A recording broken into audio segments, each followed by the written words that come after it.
Yeah, this is me. I'll make it bigger.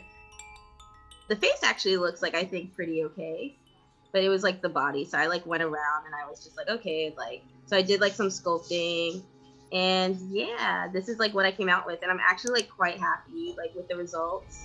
Let the water fall from your eyes so you can see clearly. Close your eyes. Close your eyes. Okay. Hi, my name is LaJuné McMillian. I'm a new media artist, and today I will be showing you a little bit about my practice for Pioneer Works Password Protected. Okay, so this is inside my desktop, and I'm just going to go through how to essentially um, attach my suit to my computer. Put this into the battery.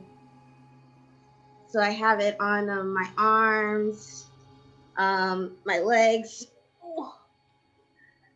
and look in my back. Um, yeah. And I'm just gonna click on connect. But yeah, this is Axis Neuron. And this is the perception neuron suit. And to just wave here. Take a deep breath. On the next breath, send it down to your toes. Next, send your breath to your foot, to your ankles. I used this perception neuron suit to animate a recent project called Antidote. And I was collaborating with a choreographer. Her name is Marguerite Hemmings, and she's based in Philadelphia. And essentially, we were really interested in how we could find new portals of connection, even though we're in two different states. Right now, currently, I'm based in Maryland, in Hyattsville. And so we both had the same motion capture suits, the perception neuron. We would do a lot of different spiritual movement, mirroring, and mining work together so that we could really find ways to witness one another and find ways to really hold space for one another, and to connect to one another, even though we were not in the same place. Also, one of the things that we were really interested in and really passionate about was highlighting our embodied technologies and using those embodied technologies as a way to connect to one another. So, what does it mean to use movement as a communication tool? Dive into that practice to not only connect to each other, but also to our spiritual guides and our ancestors. May we have agency outside of hierarchy. May we have agency outside of domination. May we have agency that doesn't commit harm unto others. Agency that doesn't abuse. May we be in our real agency, our real power. It was really just me like being curious and like just being excited that I could create like really like magical experiences like using technology. But then I guess like later on, it really like I really began to dive into like access and what it means to have access to a lot of these different technologies and tools and softwares. And not even just from a I can afford this standpoint, but from a standpoint of okay, like how do these technologies see me? And how do these technologies interpret um, the work that I want to do, that I want to create? And it's really limited. This is Unreal Engine, and this is where I do most of my visual artwork for the characters. It's actually avatars of both Marguerite, so that's Marguerite right there, and that's actually also Marguerite, but this is me here.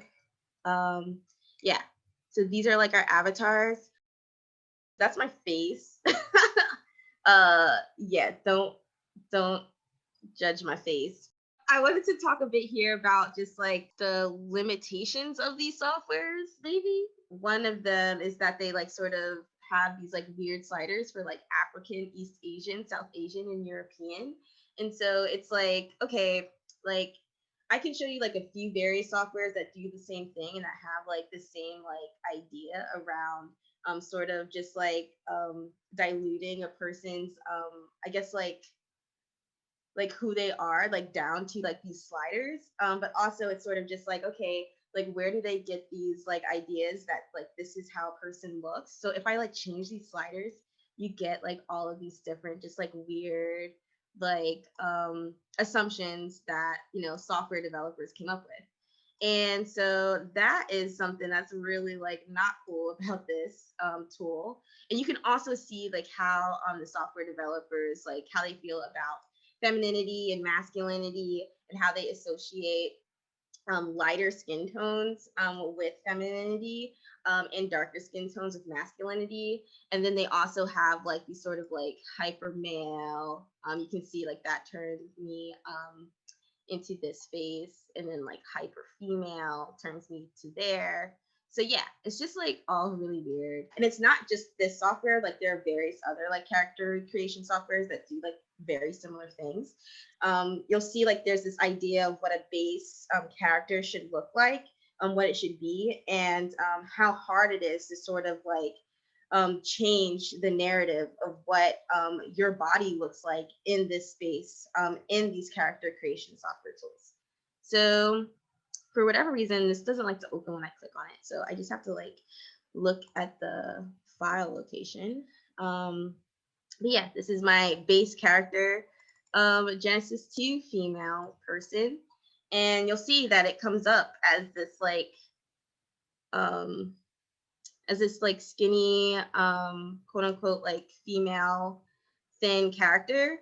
And now I sort of have to go in and change like all of the parameters of this body to fit me. And then I'm gonna go to the head, and then you see like my name turned to Lash here. So if I like just sort of put this slider up, it turned my head into a slider. So I'm just gonna like zoom in there so to show. That's actually kind of cool. I think I was like so hyped the first time that I saw that.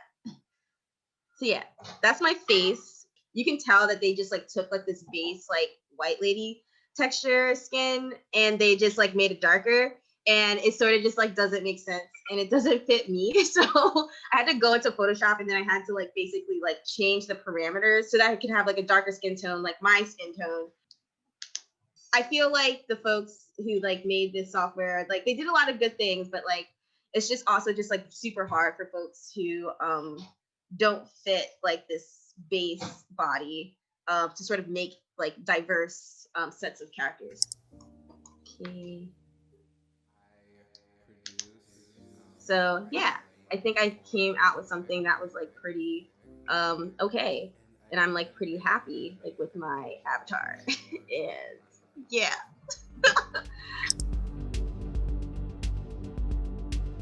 started dancing when I was a child. My mom, she just kept us busy and busy in sports that really attracted 2 years ago, I worked with two performers, Ronaldo Maurice and Nala Duma. And I was working with them, learning about their movement practices and their movement journeys, and recording all of those interviews. And we did a live performance of them performing to the interviews that we captured like over like that course of the 4 months. And then from there, I created like all of these different like visuals, and we projected those, and it was really amazing and a lot of fun. But this past year, I've been going back like through all of the like visuals and animations to essentially create what I'm calling now movement portraits. And essentially, they are like these 2D video representations of the performance night. And to be able to like now still be able to work with that data and create extended reality experiences and like 2D representations, video experiences of that work has been like really cool.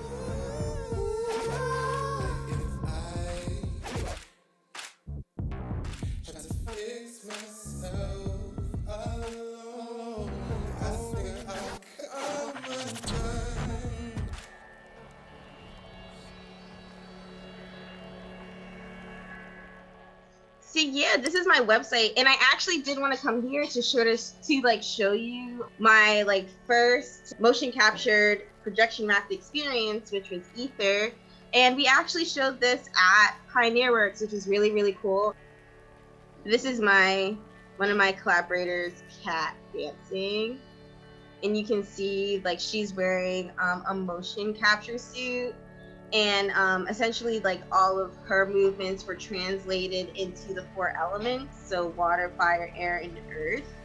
And it got me really excited about what was possible with all of these different technologies and tools and softwares.